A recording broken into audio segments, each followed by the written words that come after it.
Can you hear me? Should I start? We're going to start. Welcome to the Frontline Club. Thank you for coming. My name's Vaughan Smith, and I'm chairing it. David Loyne was going to be chairing it, so you might have subscribed to this thinking you were going to hear David Loyne. Unfortunately, he's not here, and I've been replaced. He's been replaced by me. And I have to confess, I'm a little biased. I've been a freelance my whole journalistic career, along with Emma, I'm a representative in something called the Frontline Freelance Register of freelancers. We both do it together with 5 other people, so a bit biased. Notwithstanding that, let's crack on.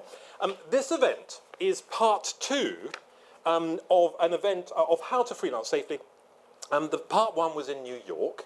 It's a collaboration between the Frontline Club and the Overseas Press Club of the United States of America, which is based in New York. So this is part 2. And Marcus, who heads that outfit, is here to represent them. Before I proceed any further, I really wanted just to establish how many people in the room were actually freelance or had been freelance, or married to freelance or whatever, had some connection.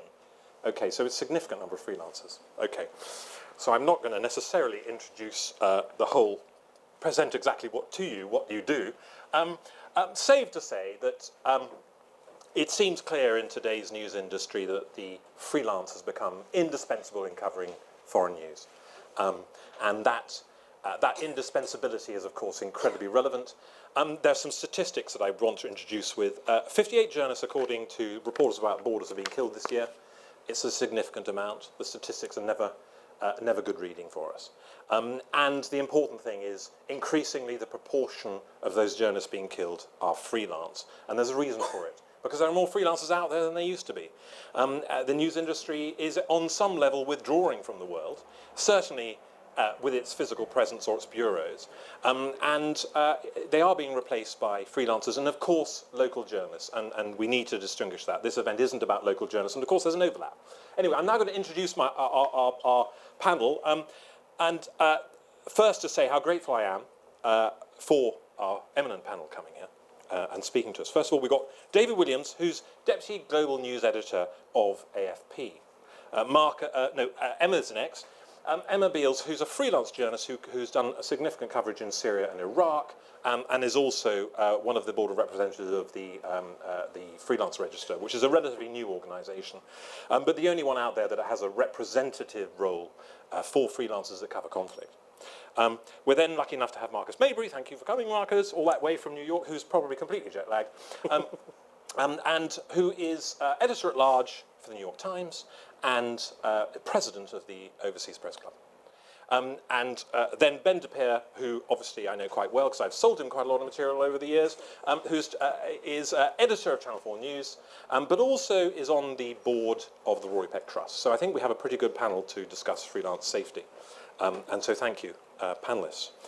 I'm going to start, if I may, by asking you, Emma, perhaps if you could, to define for us and just clarify, because I think it's essential at the beginning of a conversation about freelancers, we identified at FFR 4 roles, 4 types of freelance activity. But very often we discuss freelancers considering only one part of what they do.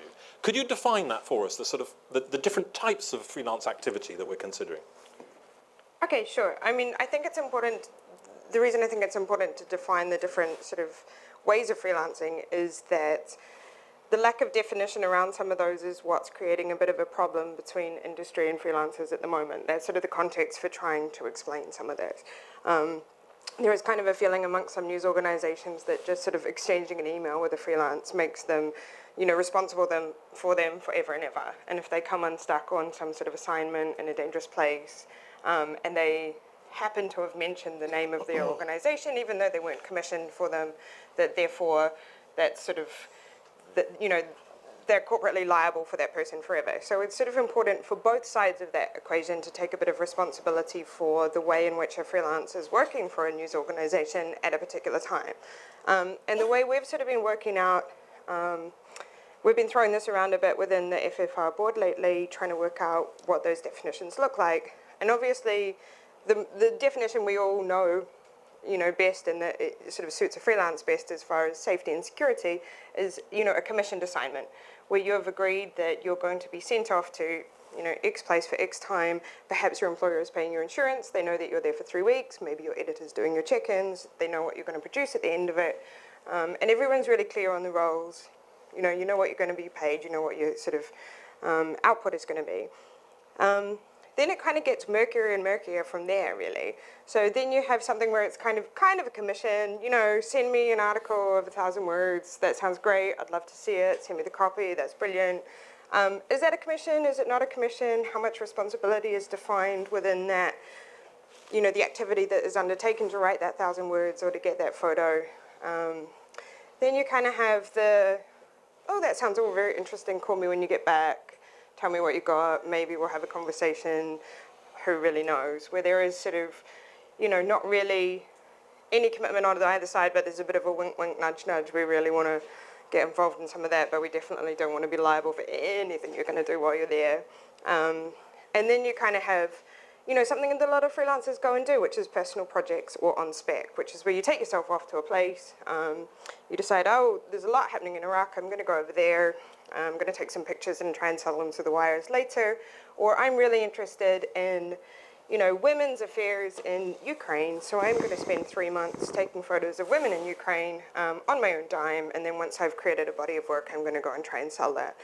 And we've sort of been trying to work out those, and we've kind of come to a bit of a conclusion that there's kind of a inverse relationship between the amount of control a news organization has over the activity of the freelancer while they are off doing their work, and the amount of responsibility they should inherently take on for that person. And that's kind of a conversation I think everyone's been a little bit scared to tackle so far. So we've been doing some sort of preliminary thinking around it more than anything. Thanks, Emma. Ben, Channel 4 has always been considered, and I think rightly so, progressive on freelancers. It has this fund that you've commissioned people on.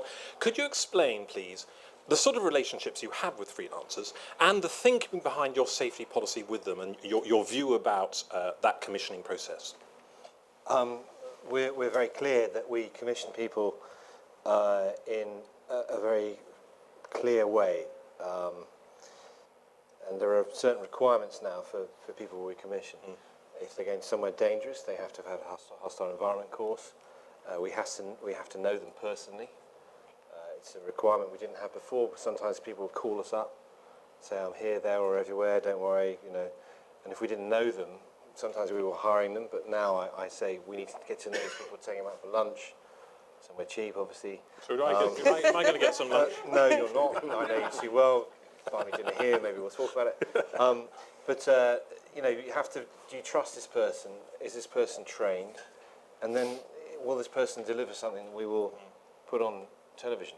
It's an incredibly competitive market now, but it's also incredibly dangerous. Lots of colleagues of mine from other organisations have lost journalists in the last 3 or 4 years. We have had unfortunate incidents. We've had stressful circumstances. And at the end of the day, as editor, I used to be foreign editor, but as editor now, I want to know who we're sending somewhere dangerous, because at the end of the day, without sounding too ominous or depressing, I may have to contact that family and say they've been kidnapped, they've been killed, and I need to know, I met your son stroke daughter, and we will do everything we can. They are commissioned, they are insured, they're on our people. The Arab Spring was a bit of a nightmare. Libya was this sort of fantasy war zone where good guys were over here, bad guys were over there. Anyone who had a camera or wanted to be a journalist flew in, and we were getting called by enormous amounts of people. Suddenly, there was open internet access. There was the ability to deliver pictures, which, of course, from your day and when I started out, it was always, can you get a satellite feed? Can you find a stewardess or take it on an aircraft or something? Suddenly, you can be sent the pictures. And a lot of news organisations were saying, wow, that's great stuff. Yeah, we'll give you 300 quid for that, or we'll give you 300 quid a minute. And then the next day, the person would say, I'm working for so-and-so, and they would go out. And then the whole commissioning process, all of that was obscured. I was very, very definite. I was foreign editor at the time. I don't know this person. I don't know anyone who knows them. They could be brilliant. They could be shit. they could be dead, and I don't want that on our conscience. And it's a really big deal. And I get asked by freelancers all the time, why don't you commission freelancers? We do. We have a stable of freelancers, Manny, Marcel, Sharon Ward, I see there, other people in this room. This is commissioning basis, we have to get to know these people before we send them somewhere dangerous or somewhere where... But what about on-spec work? Do you take freelance on-spec work? For example, if somebody you may or may not know is in the field and has got some good stuff, will you buy it off them? No, this is the point. Sometimes people come back and we've never heard from them. They say, look, I've got this. And we'll say, right, if someone says, I'm in Libya and I've got this amazing stuff, no way. Even if it's amazing? Isn't that against... We've turned down some amazing stuff, but... that's counterintuitive on one level, isn't it? If they've come out and they're in a safe place and they're on the way back, then yes, but if they're somewhere dangerous and they send us something, my feeling is this stuff is amazing. They will go out and do this again because they're earning money from it. And I do not want that person going out motivated by the thought of getting pictures onto Channel 4 News if they are not properly insured, so that if the worst goes wrong, we can deal with them and their family in the right and proper way. It's a nightmare. But now, sorry, in the day of... And this freedom, this ability, it's come about from technology and also from, during the Arab Spring, the openings of Libya's borders. I mean, you couldn't get into Libya for, we were getting in once every 3 years if Gaddafi wanted to hold a party or something. Suddenly everyone was there and everyone could get in via Egypt. That also coincided with the rise of social media and citizen journalism. So you saw some of the most amazing pictures you saw were just filmed by random guys who were there anyway. So isn't that a good thing, though? Isn't it? That is a good thing, but it was free. So it cut the market down. So but it's not verified, is it? I mean, wouldn't you trust an on-spec freelance? Very quickly, we employed people who could verify pictures who were from the areas. Google Maps was incredible with that, and Syria has been. I mean, it's a tragedy for journalism in many ways. But one of the tragic aspects is that we have had to rely on people who are partisan to provide pictures and information about what's going on in Syria, but you become to rely on them, and we got to know, I mean, a lot of them have died during the course of this, but they are people who believe that Assad should be overthrown, who have been posted enormous amounts of pictures and stories, and everybody's used them because you've come to know the places in which they operate and to trust them as providers. Marcus, you've relatively recently become president of the OPC, and yet you're investing a lot of effort into freelance welfare and discussion on it. Why? Could you explain the reasons why you're trying to change the emphasis the OPC has on this? Sure. Well, thanks to you and to the Frontline Club for having us here and for the partnership that we've begun, which is larger than just our organizations, but also other organizations dedicated to journalism and to journalists and to the industry and improving it. The OPC, which is some 75 years old, originally it's very much an organization of, by and large, American foreign correspondents and former foreign correspondents. And it was created because foreign correspondents, wherever they were in the world, and whenever they came back to New York, where many of them were based, needed to drink. They wanted to drink with people who understood what they were going through.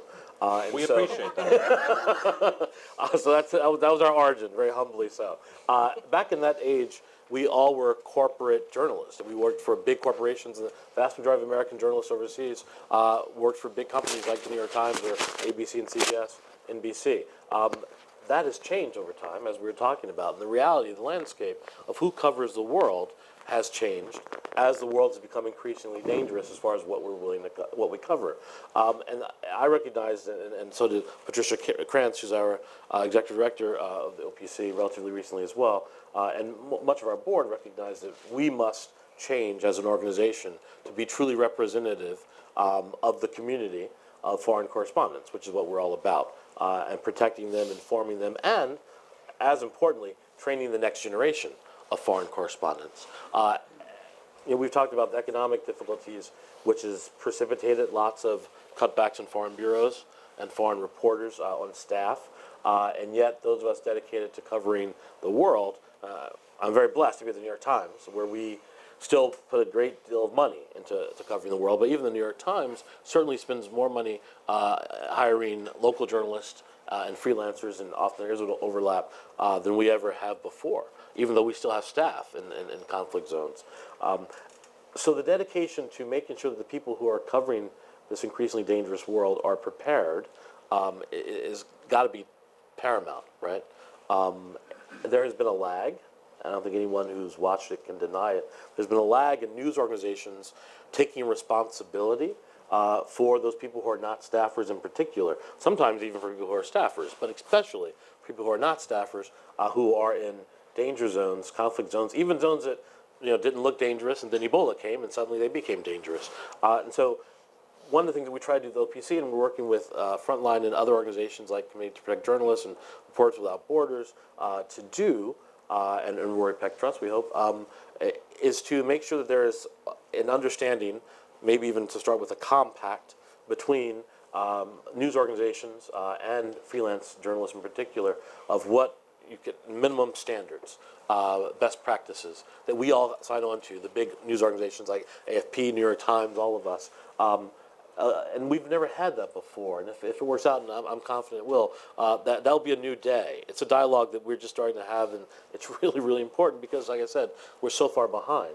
People have been risking their lives, and some people paying the ultimate price to cover the world, and we have not done as an industry all we should do to make that as safe as possible. So I think that's changing, and that's why OPC has changed. Thanks, Morris. David, AFP have introduced a policy where they don't want to take freelance material, unsolicited freelance material from Syria and other countries they consider dangerous. Could you explain the thinking behind that and why you feel that might be, or AFP rather, feel that might be a solution? And did you consult freelancers when you came to this policy? Well, actually, the policy was only recently kind of became public after a global news director wrote a blog about it. But the roots go back actually some time to a meeting we had with our freelance photographers in Syria. We met them, a global news director and a global editor met them on the Turkish-Syria border in spring last year. And we discussed with them the dangers, and I think that we were somewhat taken aback, maybe not just by the risk that they were facing, but the risk they were prepared to take. One freelance journalist, for example, who was there on the border, said that he was going to travel all the way to Damascus. This is in spring 2012. And at the time we said to this photographer, if you go, we're not going to take your material. We strongly advise you not to go. But it made us think we have to put our relationship with our regular stringers, our regular freelancers, on a different footing, on a more structured footing. So we wrote a written policy at the time stating we do differentiate between very occasional stringers and regular stringers. Regular stringers are people who've worked with us for a week at least. And what we did really was try to bring our regular stringers within the structure of AFP. So they could only go on missions that have been agreed by our regional editor. We have chief editors for each region, and they would get the same support that a regular AFP staffer would get. During 2012, we still had a lot of our own staff. We weren't just kind of delegating coverage to freelancers. We had, I think, 50 different staff journalists in Syria during the year. And plus, of course, training, but also bringing them within the decision-making structure and saying to them, if we don't agree with your mission, if we think minimum safety standards have not been guaranteed, we'll send a written refusal explaining we won't buy the production when they come back. That's really what later on, what Michelle Leridon, who's a global news director, was reaffirming and making more public when she said, we will not accept production from freelancers from areas where we don't venture to go ourselves. And part of it is just to safeguard, part of it is to safeguard those journalists, but it's also just to prevent the inciting people to take too many risks. We did notice that our journalists have noticed in Syria many, many more freelancers than we've seen in previous conflicts, and really an astoundingly few staff correspondents on the ground, which we think is, partly the danger, but also the crisis in the media. There's just not enough money. So I think it's important that maybe the future is more to incorporate regular freelancers more into our own structures, so that they're within the decision-making structures of, for example, if we have a freelance cameraman, they'll travel normally with a freelance photographer, with a staff photographer and a staff tech, so they're in teams. They're not just left alone. That's our ideal situation. There was a story I'm sure you've seen in Huffington Post, which I read, and essentially there's a freelance called Ahmed Deeb, who provided through Getty images. Yeah. So I mean, in some ways, it reminds me of Martin Bell's his great.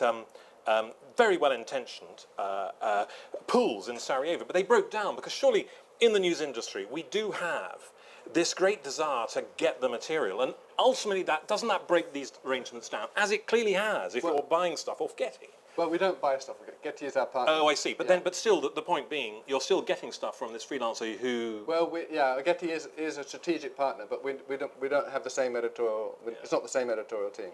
But it's a very clear policy that's been set out. But we're all journalists, and there is that it applies for 99% of cases. I can imagine a case, for example, if a freelance photographer is on another assignment unrelated to us in Syria, and where we are not, and managed to get, for example, pictures of a gas attack, which completely changes the news agenda. Are we going to refuse to take that freelancer's production? That's something I doubt. I want to open it up to the floor, but basically because there are lots of freelancers here, and so please put your hand up, and if I notice you, even if we're talking, I'll introduce you. But please put your name and direct your question far away. My name is John D. McHugh, and I've spent a lot of time working in hostile environments. I used to work for you guys, I supplied to you guys, I've sold to you guys. And I got shot in Afghanistan. It's a few years ago now, and the only person who called up my family to see if they could offer any help was that guy over there who represented the freelancers. So anyway, my question is, and it's personal to me, but lots of other people have similar stories. My question is, and I don't want to seem massively argumentative, but I am who I am.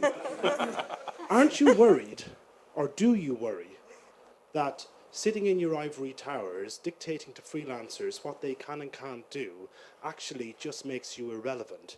Because we all now have the ability to publish this content ourselves, and actually, if you're not going to take it, we will find other ways to put it out there, and you may just be disintermediated by the freelancers that you're saying no to. Well, I'll start. One of the ideas in forming the compact we're writing right now, drafting up, I hope we get out in the next few weeks or months, is that exact idea. And of course, Vaughan's at the table, so he's not going to let it not be there. The idea that we're not speaking for freelancers or dictating to freelancers. Freelancers must be a part of this discussion. It must be a compact between news organizations and freelancers. And not all freelancers will sign on to it. Not all news organizations will sign on to it. Some people will say, no, I'm not going to go by these strictures, which include, and nothing's dictated, but it said you should get hostile environment training, and a whole bunch of other things. So the argument would be, well, if you didn't, why didn't you have it, right? You should have insurance. You should be compensated justly. All these things, right?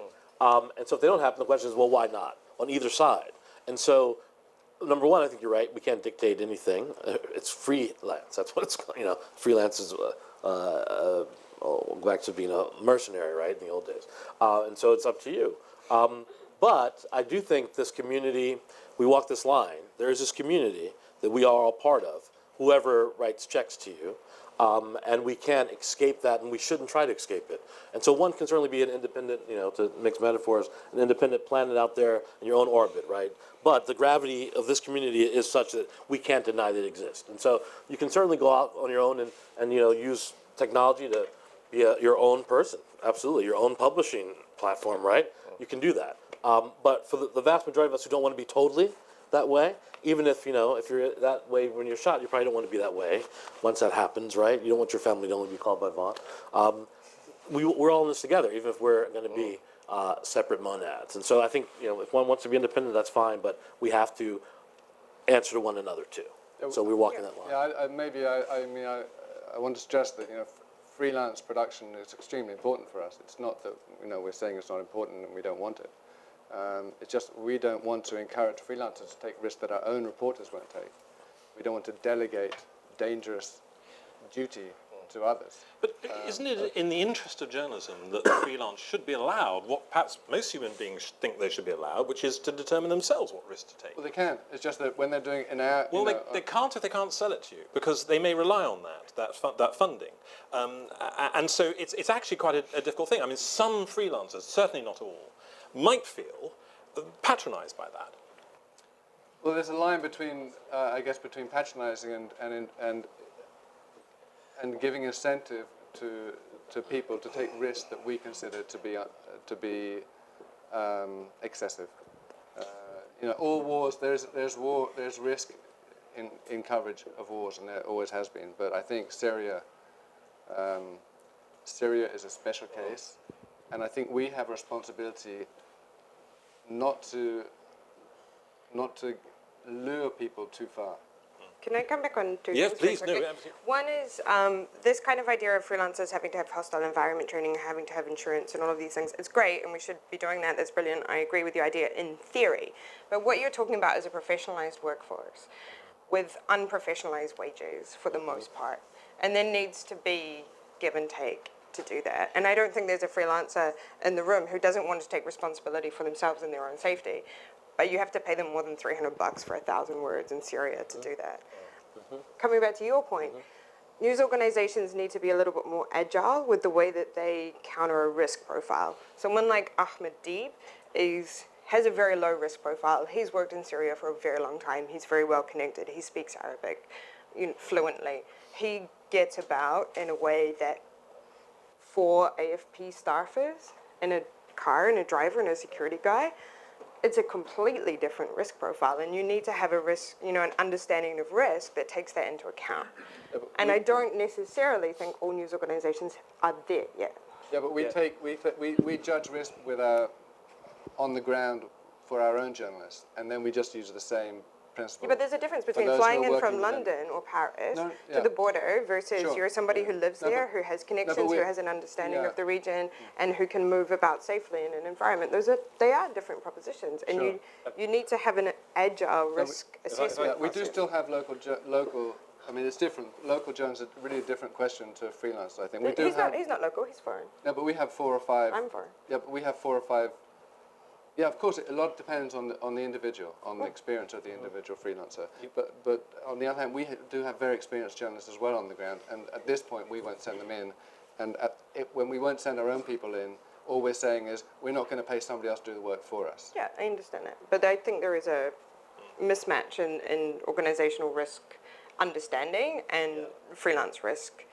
Not to say that freelancers shouldn't be operating on a sort of more framework kind of way, but there needs to be sort of some understanding of the fact that it is different when you don't fly in from London, or it is different when you know an area, or you're operating by yourself pretending to be local, or whatever it is. Good point. Ben? So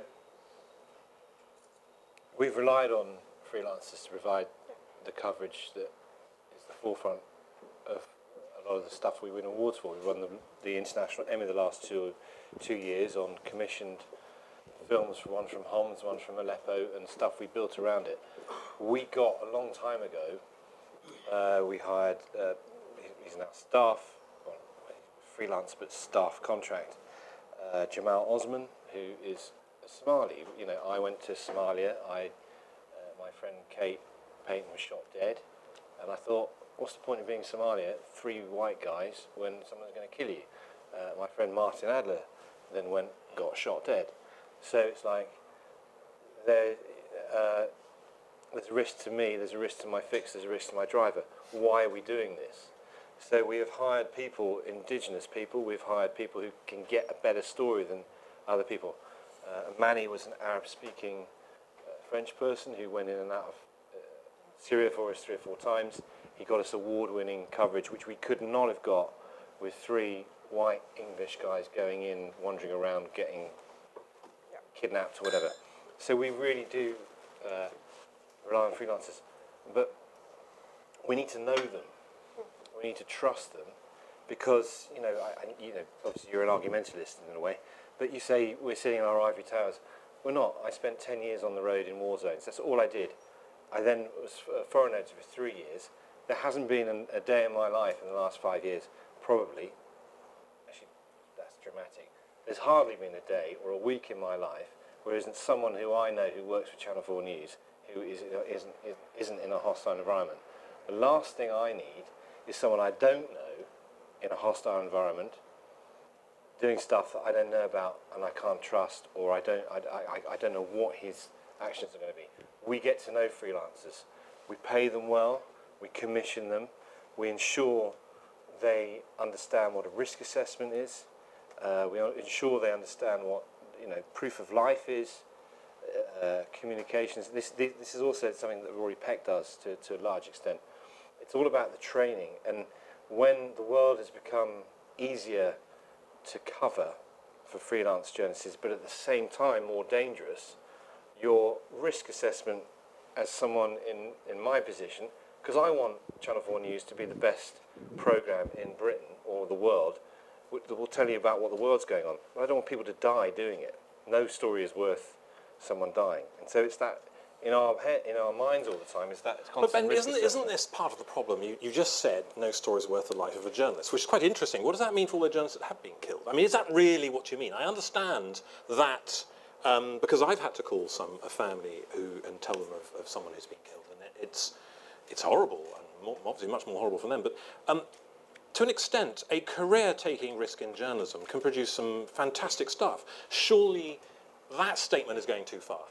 I'm not saying there's a single story that you and I could think about where you say, I want that story and I'm prepared to risk you, because you wouldn't do that. Yeah. But isn't that going too far?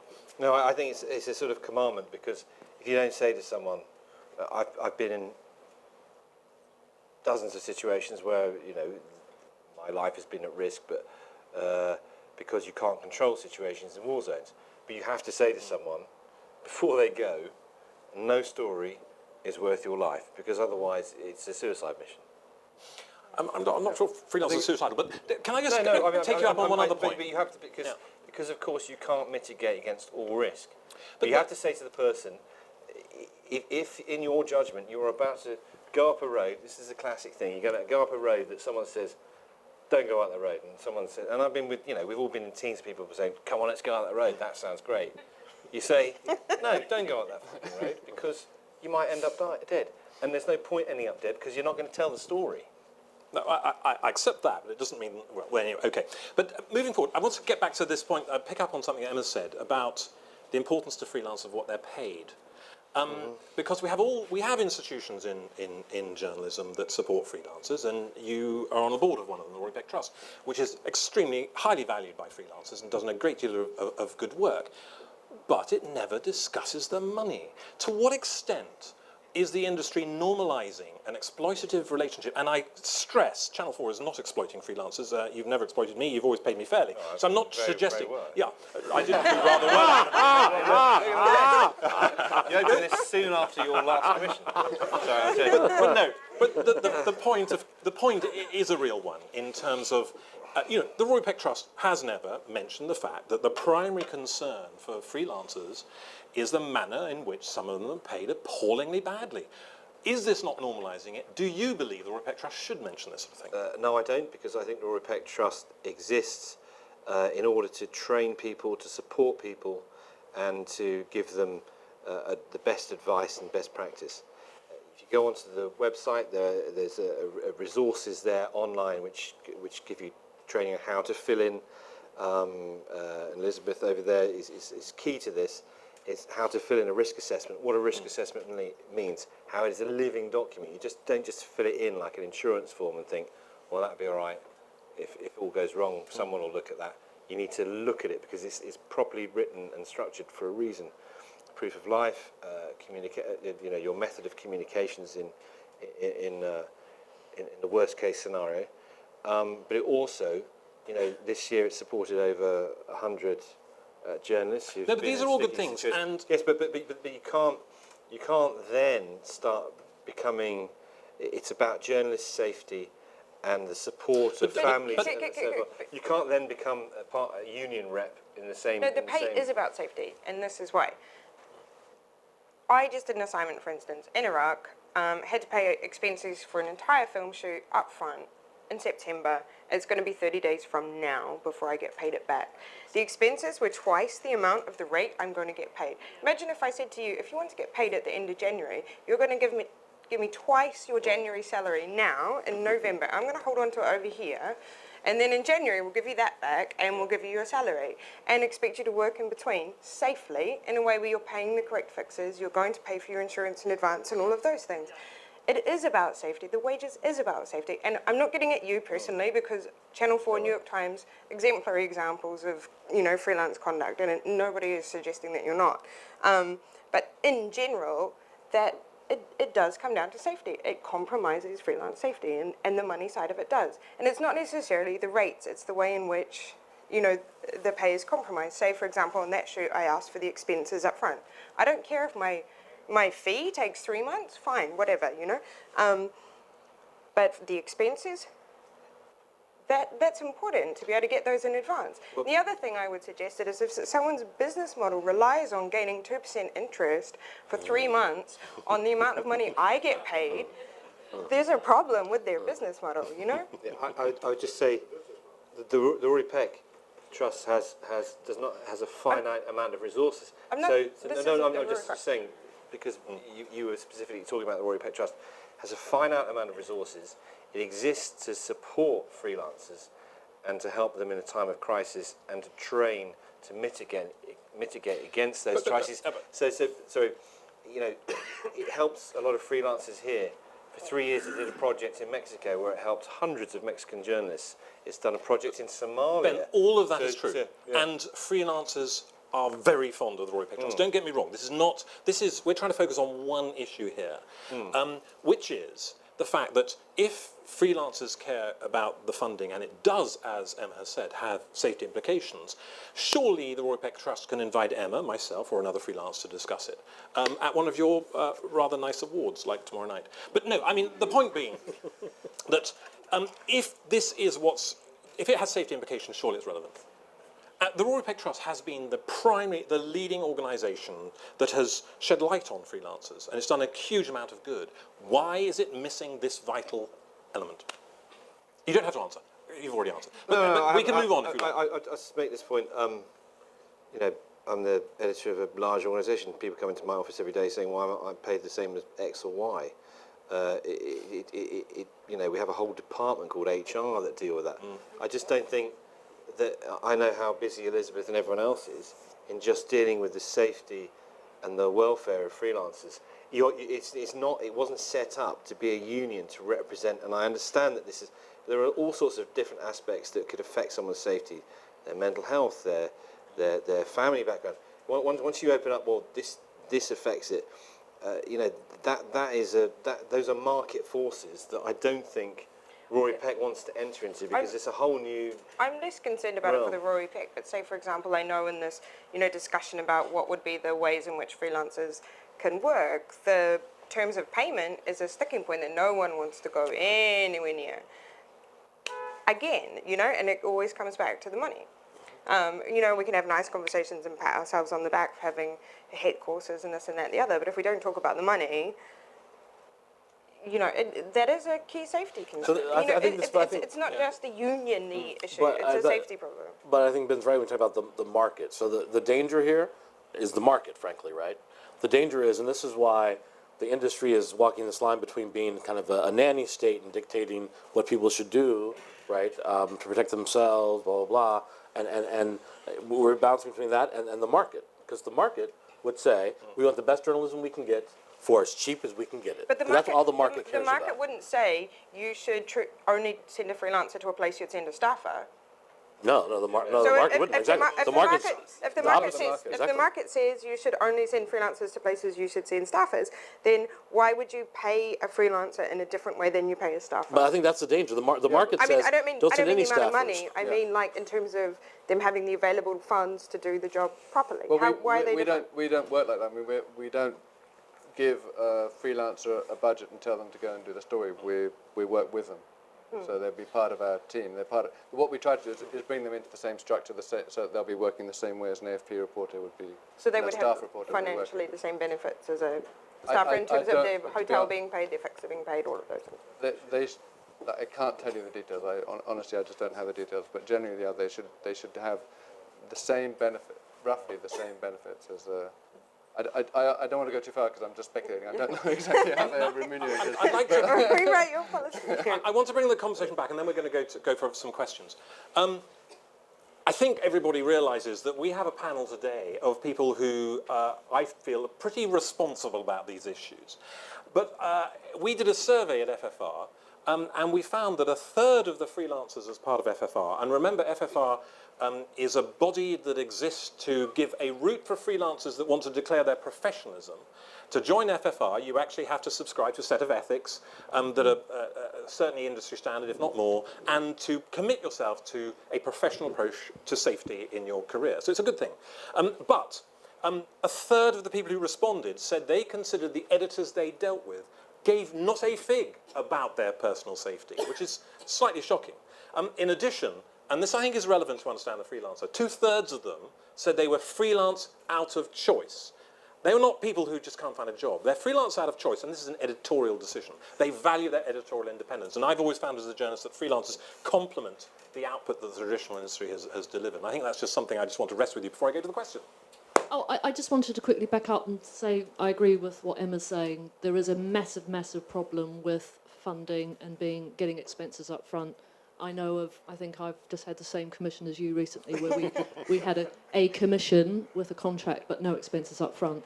And it's going to be months and months until we get paid. And, we're going to risky foreign places. And that is a massive issue.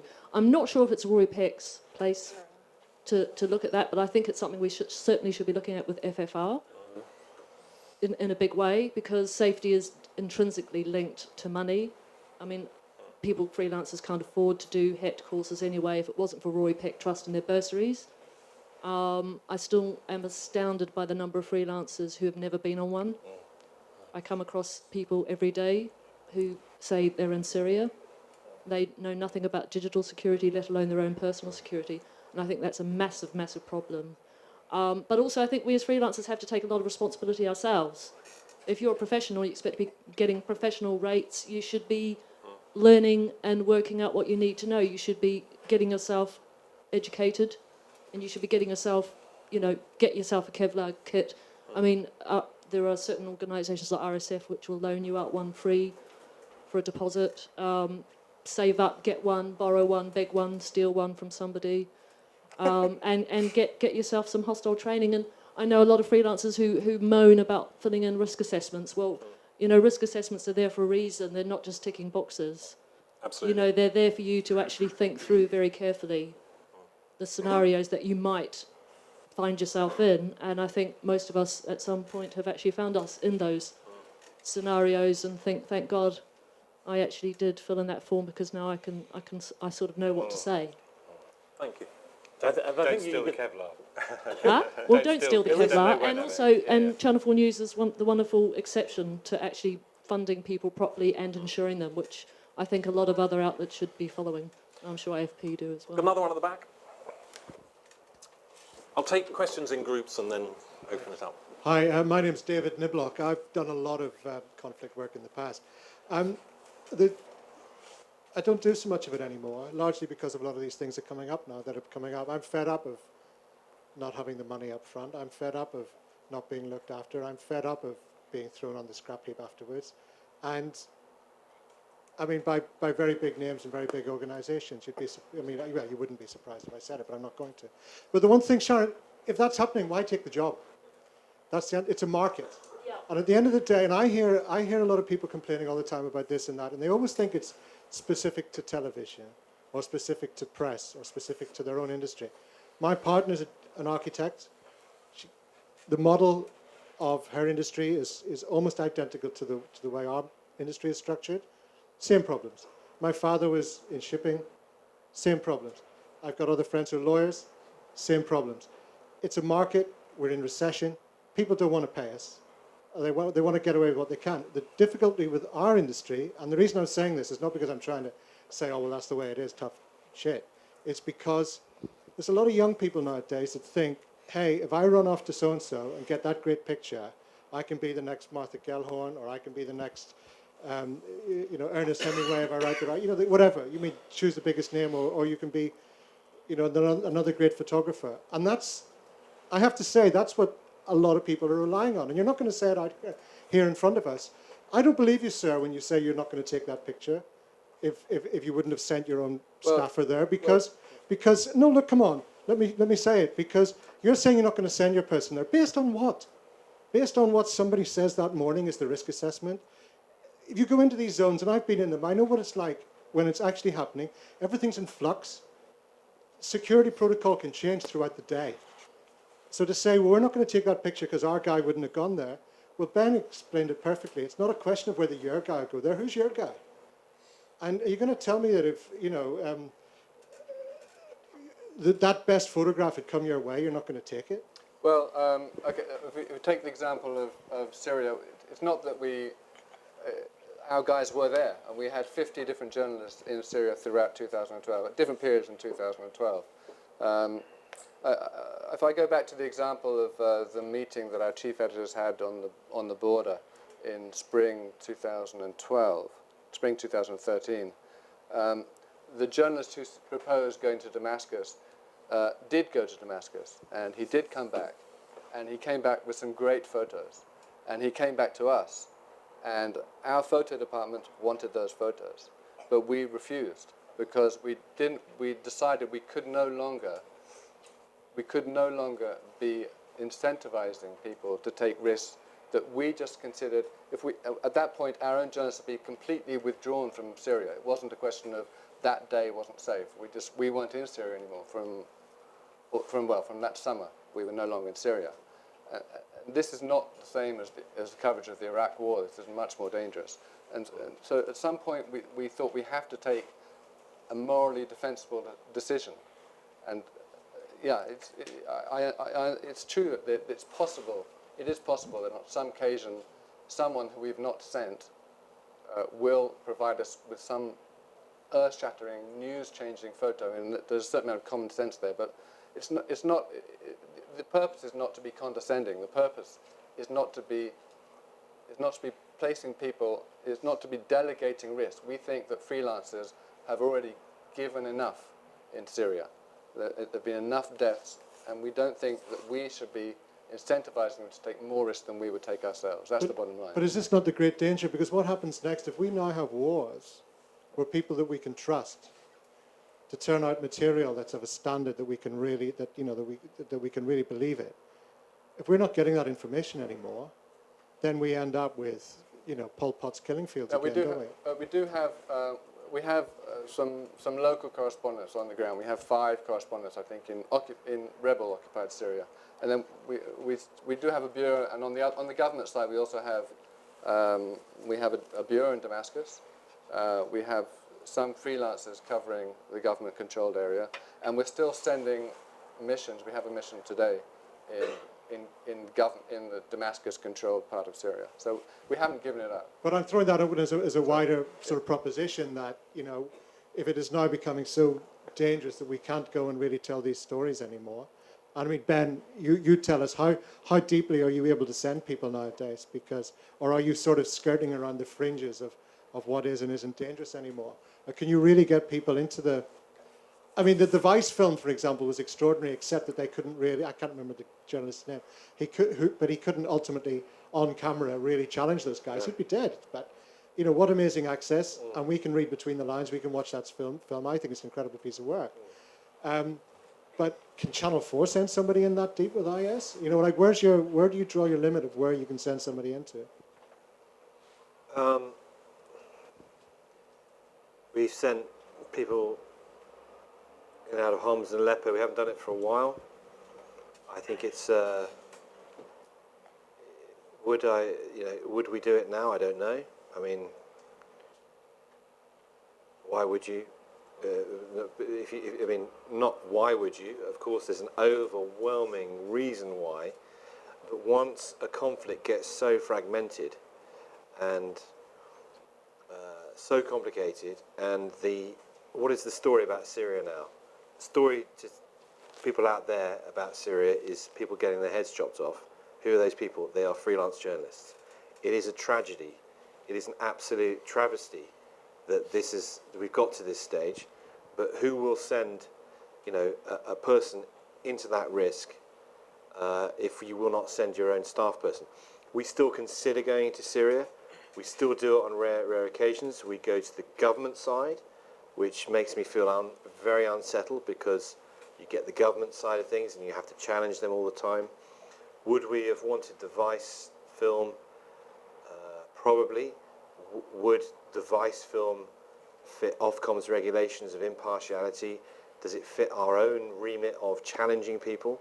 Not really, but it's an amazing piece of work. But at the same time, you are embedding with people and you are observing them like observational documentary from the 1940s, rather than foot in the door challenging journalism that we do here and everywhere else where we can safely operate. Can you challenge people in Syria now? Can you, as a journalist? Of course you can. But our best films have been people who've gone in and have watched what's going on to the civilians.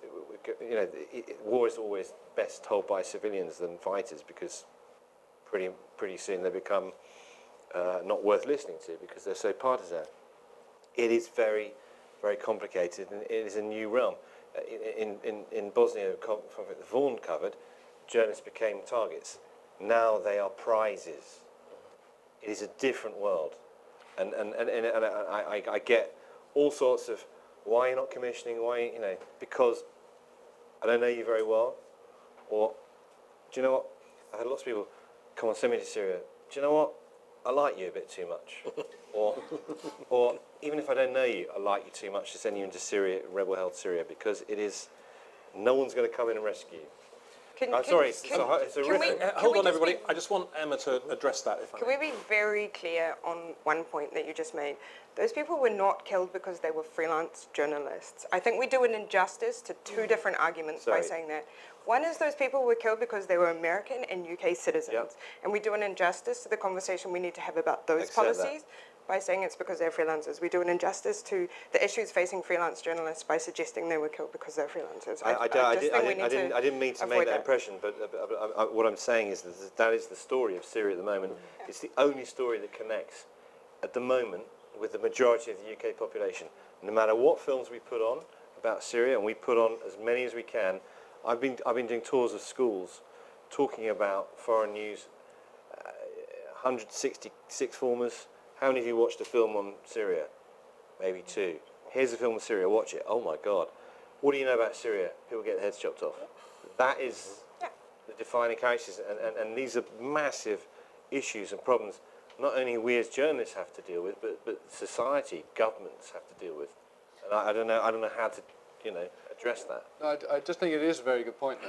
It is a very good question, how are these conflicts being covered? And as I said, one thing that really has struck us when we were in Syria was the astoundingly small number of staff journalists on the ground. Now, we've got quite a few questions, so I'd ask people asking questions to keep them as concise as possible, please, so that we can address some of them. And let's take them...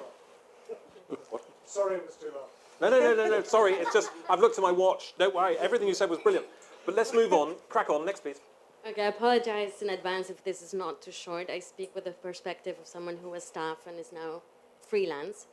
And I think we tend to view this as very black and white. We tend to think staff has adequate security support, staff has adequate training, staff has adequate language skills, and often it's the freelancers who have much more in-depth local knowledge, which is something that Emma Beals mentioned, and I fully agree with her on that point. And often you have people who are flying from Hong Kong, parachuting into Syria, have never set foot in the country before, don't speak the language, are thrown into teams that are largely composed by freelancers, and they're expected to do well. So the assumption that a freelancer carries more risk than a staff member, I don't think holds. And as someone who was staff, I covered a hell of a lot of battlefronts well before I did my hostile environment training. As someone who is now freelance, I have much more conflict mileage than many staff people who are getting commissioned to write stories. I have much more local knowledge and language skills than someone who might be within a larger organization and gets commissioned to go write that story. So the assumption of equal risk, for me, doesn't really hold. In the context of this reporter who volunteered to go to Damascus, I know his story a little bit. He had worked with AFP, he had been placed in the north, he had taken equal risk to staff, and if I had been in an editorial role, I actually would have maybe considered taking his pictures, because I do think, knowing Syria and knowing that specific character, that he took a calculated risk. Whereas AFP, and I worked at AFP TV briefly, so I'm familiar with the video side of purchases, and a lot of the purchases that are made from locals, for example, are done with the assumption that they're with a lower risk profile. I have since met a lot of the local video journalists who are working in Aleppo and Idlib, and often these are super young kids with a camera running around a conflict zone, and you are encouraging, or we as an industry are encouraging, that they continue to do that. So if we're going to have a standard, I don't think it's a standard that we should have on the basis of, are you staff, are you freelance, are you international, are you local? Set an industry standard that everyone agrees on Syria, because I agree, it's a special case. But I'm not necessarily sure if setting an industry standard is really the answer, because there's a lot of nuances on the profiles you have on the ground and when the risk is worth taking and not worth taking. And for example, with regards to James Foley, who was a friend, he was someone that had been operating in northern Syria for a very long time, which would lead you to believe, as an outside observer, this guy, though he doesn't speak Arabic, though he's tall, super white, and American, a high-risk profile by any standard, he was there for a very long time. And people were buying from him for a very long time. And if you know anything about Syria, is that it's a super mukhabarati society, it's a super paranoid society, and any person, regardless of whether they're American, white, or freelance or staff, if they've been there that long, their risk has shot up the roof. And so I think the media industry, with regards to him specifically, had a massive failing in not saying, hello, you've been there a pretty long time, it's time to get out. I didn't mean in any way to imply that a freelancer, because they're a freelancer, is necessarily of higher risk than at higher risk than a staff journalist. So there are freelancers who are obviously more skilled and safer on the ground in Syria than some of our staff reporters. The staff reporters we wouldn't send either. For James Foley, he was freelancing for us while he was in Syria, and for Global Post as well, as you know. But he wasn't actually. We didn't send him to Syria. We didn't task him to go to Syria. He wasn't on assignment for us. We couldn't recall him. Him and John Cantley decided to go, as you probably know, on their own. So it wasn't a question. We didn't. He wasn't within. It wasn't within our control. We couldn't say you have to leave Syria. Another question from here. Jeremy Walker from Newsfixed. We represent freelancers in hostile and non-hostile environments. We've talked quite a lot about where you draw the line and say we will not use freelancers, or this is too hostile an environment. I'm just interested in how, I absolutely agree with Emma's point about being more agile in terms of our risk determination. But Emma, I mean, you've worked in very hostile environments, you've worked in not hostile environments, and you've worked in some of the grey areas. I'm sort of quite interested in the grey areas, and particularly what you raised about, a non-hostile environment suddenly becoming an Ebola zone. How you determine on a daily basis, you mentioned your teams particularly on a daily basis looking at which aspects are risky and risk-free. I'd just love to draw out a little bit more about what pushes an area into the hostile environment zone from your individual perspectives. Well, at the New York Times, it is a decision made by the desk editor and the editor, the masthead editors, on a daily basis and a situational basis. So that means it's not actually institutionalized at all. It is very, very flexible and agile. But even in that, there's a danger. I think we're highly responsible. But I don't think it hurts anyone, including us, to be reminded kind of that here are the principles we adhere to, everybody. Not just those people who are faced with making those situational daily decisions. And we're lucky we have the staff to be able to make those kind of calls on a daily basis. And oftentimes, though, depending on the size of the bureau and the region it's in, it's actually a local bureau chief who's going to be making those kinds of calls, actually, who's empowered to do that. Marcus, New York Times pay people after 90 days. Yeah, this is something I think is ridiculous. For staffers or freelancers, there's a 90-day repayment period. I don't know a good reason for that. Other than, a business model. I think it's ridiculous. Yeah. Okay, we've got another question from here. It's kind of a recap, actually, because it's coming out. It's the two subjects, and I should probably apologise. I didn't mean to suggest you guys are all in your ivory towers, but I meant the industry. But the point of this is it's come up again. It's this idea that you had no control over Jim Foley, and so you couldn't bring him back. I just mean freelancers. There are freelancers who roll in somewhere and they stay in the same house as the staffers, and they have the same drivers, and they have the same security detail, and they have the same risk assessments. And then there are other freelancers who do things their own way and they stay in their own places. But if they're not getting paid up front, and I've been in the same boat many times, we have to mitigate our risk, and we also have to look at our finances, and we stay in places that are not as secure, and we don't have the same drivers, and we don't have two cars when we take a run out of town. This is the reality, and so lots of people were talking about this issue of money, but I just wanted to make the point, I want to hit it really clearly. Not getting paid properly makes us make choices. I obviously never take any risks, but it makes us make choices that staffers and contract freelancers don't have to make. So it is an issue. And I also wanted to come back to this idea of, we're here to talk about this safety. And I'm still concerned. I don't think anyone's really addressed it. I mean, there's a difference, I'm clearly never getting commissioned by Channel 4 again, but there's a difference. But, I buy in more to what you're saying about, you want to know the people that you're dealing with and people that are working for you. But I don't buy, and I used to work for AFP. I was actually a staffer for 2 miserable years of my life at AFP, who incidentally sent me to Iraq and Afghanistan without any hostile environment course. But I don't, it's a while ago, so you're off the hook. But I don't buy into this idea that you can blanket ban content from freelancers. It just doesn't work. And as Emma said, the reality on the ground changes from day to day. I mean, we've all been in the Gandamak late at night where we've heard the security guards laughing about the latest whiz that they've pulled on all of their clients, saying, we told them there's a security lockdown tomorrow so we can all go on the piss tonight.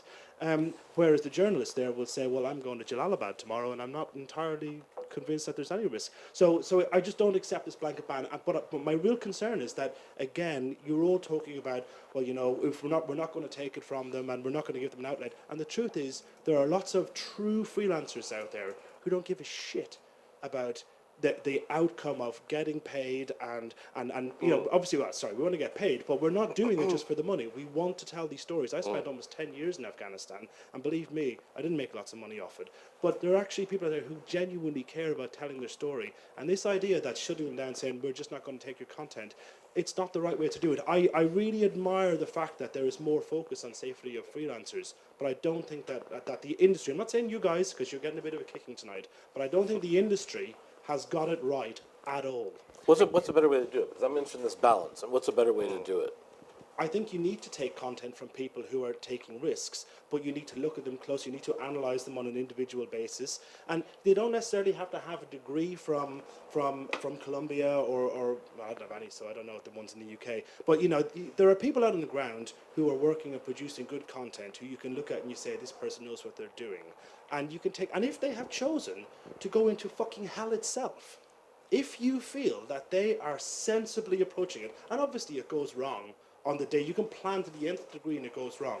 But if you look at these people on an individual basis and you say, this guy or this girl is doing the very best they can to mitigate their risk, and their content, their story, has value, regardless of whether we commission them, regardless of they've got filled out a risk assessment that complies with their requirements. Because I can tell you, we all do our own risk assessments. We all have those proof of lives with our wives or our girlfriends. We all write our death letters. We all know, well, most of us know the risks we're going into.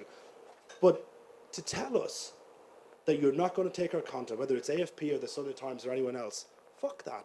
Lots of us will still go and we will tell the story, and actually some of you will still buy our content because we'll create false names like Robert Capa and we'll get someone to represent us. I think it's also about who you get at the table. Like, I mean, you know, on this conversation and in a lot of the conversations I've been a part of, we have organizations that are thinking about these issues, having the conversation, when actually a lot of the problem, you know, is not the organizations that are sitting on this stage. And in a lot of cases, it's your digital only. You know, it's your $200 when you know, for your 1,000 words or your this, your that. We couldn't get them, I'm afraid. By the time you're writing for the New York Times, you probably know what you're doing, you know? I'm going to take one more question and then I want to quiz the panel again, so let's... Okay, I'm Neil Jackson. I've been a freelancer. I've been on the corporate side managing news organizations, and now I work with something called Trauma Training for Journalists, which is focusing on local journalists and training for them, who are completely overlooked in all of this discussion, by the way. I'll answer Marcus's question my way.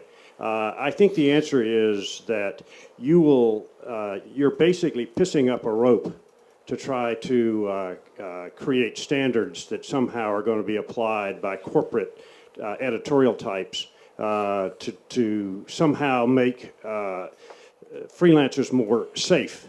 I think it's a really, you know, well-meaning but unfortunately somewhat arrogant approach to the whole process. I think what you really have to do, and the other thing is I was chairman of the board of the Agency 7 for 5 years, so I've seen the economics of this business, and it sucks. And the arguments that are basically being pointed out to you guys about folks not paying anywhere on time, 90 days, good luck. European publishers are much worse than even that in some of my experience. People don't have, who are freelancers, maybe, you know, particularly the younger types, simply don't have enough money to go to risk assessment courses. They don't have enough money to go to trauma training courses. Sure, they can go to RISC, R-I-S-C, which is a wonderful organization, and we work with them. Maybe they can somehow get a Roy Peck Trust bursary for some kind of risk assessments. But how many of those are given out in the course of a year? So very few. You're asking about Rory Peck. Yeah. Rory Peck put 60 people through the hostile environment training last year, and sorry, these cost thousands of pounds, and so. No, I'm very familiar with it because I work in that area, and I'm actually working with Rory Peck in several ways now, and I have huge respect for the organization. But even if they're doing 50 people, 60 people in the scheme of all of the freelancers that are covering people from Ebola to Syria to Iraq, you know, it's just I'll change hats. Okay. Channel 4 News, we've put, I don't know how many people we put through this year, but we have freelancers we want to commission, or we've had freelancers who come back and sell the stuff. Yeah, we pay. We say, have you done this? And we pay for them. So I mean, well, we've done probably a dozen. That's good, but I will tell you that there are many who don't get it, and that's the point. And you know, how many does the New York Times do? I don't think they do any. We do. freelancers? Yeah, Yeah, we do too. Ones we contract, yeah, absolutely. Yeah, This is, yeah. I have to say, Sorry, a lot of people have to pay money in all sorts of professions to get their legal Yeah. degrees, to get their registration of their fees. I mean, it's really up to the freelancer. You're putting an investment in your own career. You do have to put some money up. For me, you know. speaking with my Channel 4 News hat on, Well, the most frightening thing is, and it happens all the time, have you done a hostile environment course? No, I haven't. Do I really need to do one? Yeah, you do. And that is a big educational thing, because this isn't Indiana Jones going off somewhere, you know, on an old plane and stuff. I'm not, you know, this is serious stuff. I've done it myself for years, and I did my first 5 years without doing a hostile environment course. Now I went on one and thought, oh my God, that's how you save someone's life. And so the first thing is, have you done a hostile environment course? Second thing, would you like to go on? Well, I haven't really got the time. Okay, bye. You know, these are, you know, it's an attitudinal thing. That's why we have to get to know these people. And the people in this room aren't those people. Okay, but there are lots of them out there. Well, let me just finish up. So simply, I've finished the point by saying that, you know, the freelancers need enough money to be able not to work for a week or two to take the course, or they have to have enough money so that they can pay for it themselves. And that's the problem with the economics of the media world right now, which more or less suck. And I would urge all of you who are involved to push for a better economics bill of rights for freelancers. I'm sorry, I'm going to take the floor back now. I just want to present this. Clearly, we're getting a couple of things from the floor.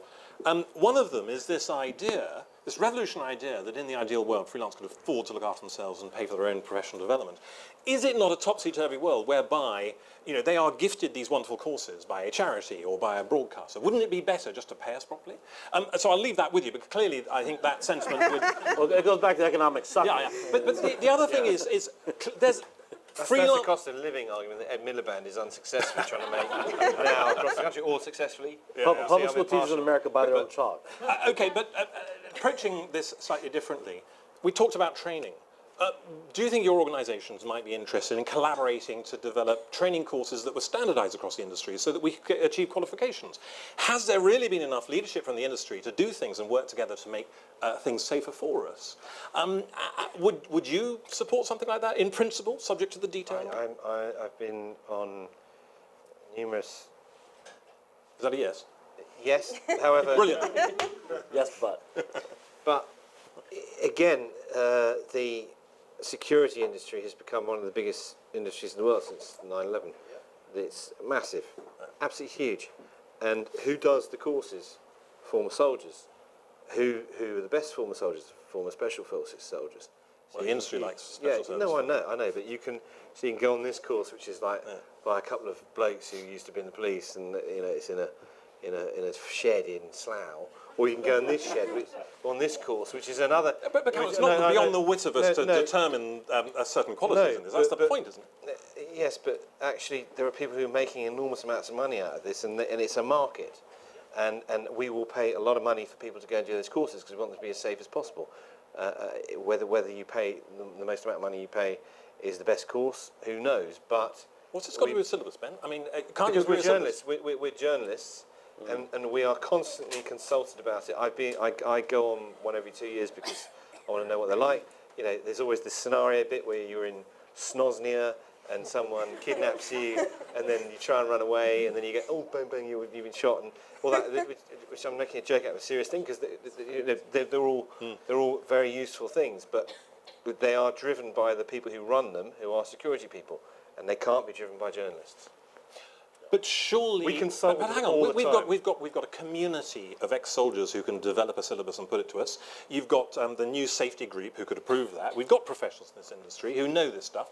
Would you support an industry? I've got to say that the market has actually improved those courses no end. The first one I went on 5 or 6 years ago 10 years ago, was not particularly good. The ones I've been on recently are What's this much, got to do much with freelancing? But the market would also suggest that if you're sending 40 people a year from your staff on these courses, you have a degree of power to make your provider sit down at a table and standardise what they're doing with your people, and then that means that if I've done your course, I don't then have to do your course. When the minute when I it change started out, there was a standard course. There's a French It wasn't army a very course good in one. France. It's not the Gets better. same. It depends on where you are. You know, there's a different course in Asia. It's, But hang on, this it could save changes all the lives. time. This could save lives. You know, surely we can do more. I mean, we I'm can. sorry, but I think overall, the standard of training for journalists in hostile environments has improved exponentially, and that's from going on 3 different courses and and we constantly change our provider. We're not constantly, every 2 or 3 years, and because we're not happy with that, or someone goes on a course and they said, you know what, that was rubbish because I've been in this situation, I didn't believe it, and choice and competition improves the level of the course. If you want to flatten everything and make it open university and one course fits all, it's not going to work because you need that competition. No. Freelancer though, to sign up, and I did a the organisation I did it with then. The organisation I did it with then is no longer approved as a provider by a number of leading broadcasters internationally, and that is a real problem in the safety sector within this industry. Is some people are approved for use and some people are not, and you know it would be much easier from our perspective to be able to look and say, okay, this collaboration of the great and the good within our industry have said that this is an appropriate course that meets the criteria and standards that can be agreed upon across the industry as being important. Now, some will still be better than others within that, but to be able to get across the mark in the door because I did the right course rather than looking back and saying, oh God, I've got another £5,000 to spend, is quite a significant factor from a freelance perspective. Or there could be a curriculum that's set by the industry, which is then taught by the various organisations that we're all talking about. Because I've been on the UNS course, and we were feeding information back into the trainers, and they were good guys, and actually you paid for that. And they were good guys, but we were still able to feed information back. So there may be some sort of as a provider, can I? Yeah. Oh, put your oar in. Defend. I'm going to be under the cosh here. I'm going to be under the cosh here as one of the old former soldiers that do. I don't actually do a lot of training, but I get involved in a lot of training. We would absolutely welcome regulation because I can name 2 or 3 companies out there at the moment who are providing the service to various major news networks who are just, I don't believe are worth paying. I definitely take the point from this gentleman here that every course I have attended and lectured on, you know, we do welcome feedback, and every subsequent course is then amended to bring in those. So do you think do you think if we chose the 5 best safety course providers in this country or internationally, they could, as ex-soldiers, come up with a syllabus that would be acceptable to the industry could then own as a standard? Yeah, most definitely, they should be encouraged to do that. And any provider that doesn't want to be included in that fold, it's difficult to exclude them. But you know, there should be a warning out there. Thank you. Now we don't. But can I just say something on the money? And everyone thinks we're making an absolute fortune on this. You know, I've been doing this 14 years. I haven't made a fortune, but any of my personal business, Car and Resources, we put the guys out behind the camera teams, the unsung lads who never get acknowledged. Yeah. Any one of those asks for his expenses up front, I pay them, and my lads get paid the day they return from an operation, that very day. Thank you. Now, yes. Okay, but please, briefly, please. Yeah. I've done 4 or 5 courses now, but what I've found since the first one is that it's more and more difficult for me to get help to do refreshers. And I don't know if that's anybody else's experience. And so that's my appeal to the people on the panel who are funding these courses, is can you please bear in mind that the refreshers are very difficult as well, and they're very hard to get. What do you mean difficult?